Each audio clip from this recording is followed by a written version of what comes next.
Anne-Marique qui s'entraîne pour la traversée de ce bras de mer. Elle a traversé comment? À la nage? À la nage. À la nage? Oui.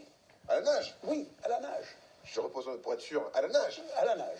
Eh bien, les gens des Hauts, rencontre avec une sirène, mais une vraie alors.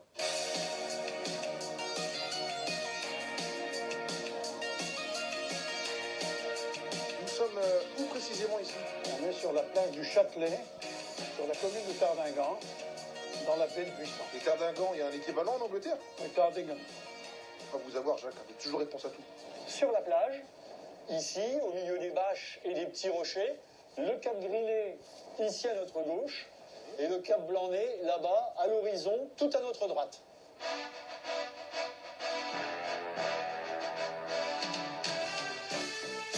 Du côté de Tardingan, Anne-Marique s'est lancé un défi incroyable.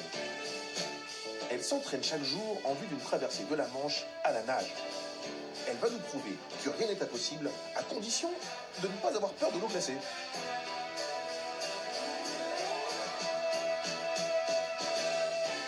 Bonjour, Anne-Marique. Salut. Bonjour.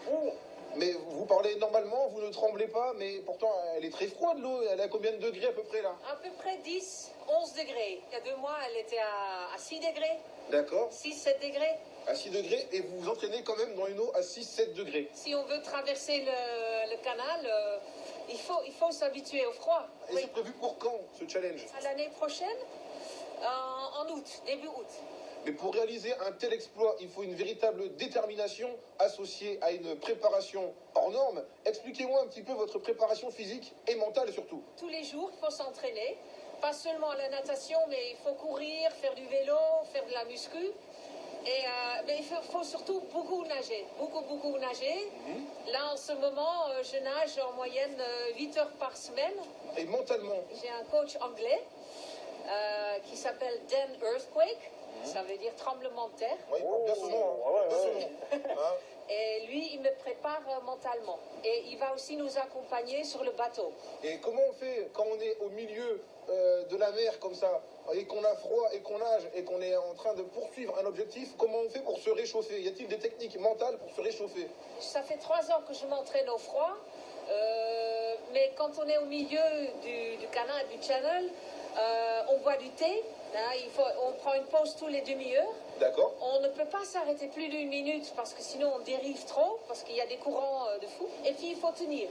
Donc là, c'est là où le mental rentre en jeu. Mon coach anglais qui m'a dit, en hiver, quand tu as très très froid et tu tiens plus, s'il y a du soleil, regarde le soleil. Parce que même s'il ne chauffe pas, dans ta tête, ça se réchauffe. Mais il y a aussi une certaine forme d'addiction, parce que des fois, quand on n'y va pas, Ouais. eh ben on se dit, ouais, j'aurais quand même bien aimé y aller. C'est vrai que quand je n'ai pas nagé pendant deux jours, je me dis non, il faut que je rentre dans l'eau. Donc c'est une sorte d'addiction quand on est dans l'eau très froide. Il y a une production d'adrénaline, d'endorphine, c'est des hormones du bonheur, quoi. Donc on devient un peu addict. Par contre, les gars, moi, ça m'a donné envie. Je vais reproduire l'exploit de Anne-Marique. Ok? Je vous confie mes vêtements.